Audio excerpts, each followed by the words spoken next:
What's up, everyone? Today I'm doing a rapid review of Beckwith Wiedemann syndrome. Similar to Prader-Willi syndrome and Angelman syndrome, Beckwith Wiedemann syndrome is an imprinting disorder.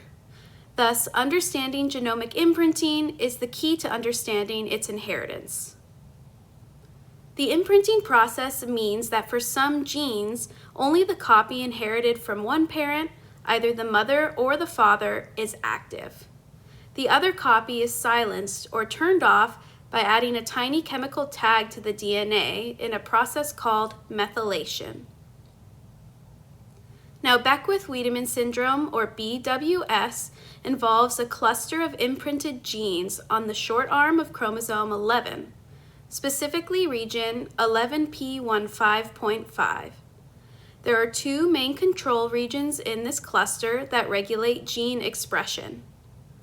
One of these, controlled by methylation patterns, determines the activity of two key genes, IGF-2, a growth promoter, and H19, which limits growth. Normally, the paternal IGF-2 gene is active, while the maternal H19 gene is active. However, in BWS, this balance is disrupted, leading to overexpression of the paternal growth promoter genes or a failure of the maternal growth limiting genes. Beckwith Wiedemann syndrome occurs when this delicate balance is thrown off. Now, the three most common ways this can occur include 1. Maternal imprinting center 2, or IC2, hypomethylation. In about half of all BWS cases, a loss of methylation on the maternal chromosome occurs. This leads to the silencing of the growth-limiting gene CDKN1C. The second way is paternal uniparental disomy. In this case, a person inherits two copies of chromosome 11 from their father and none from their mother. This leads to an overexpression of growth-promoting genes and an absence of maternal growth-restricting genes. And third is maternal CDKN1C gene mutation. In a smaller number of cases, a mutation in the maternal copy of the growth-limiting CDKN1C gene directly causes the syndrome.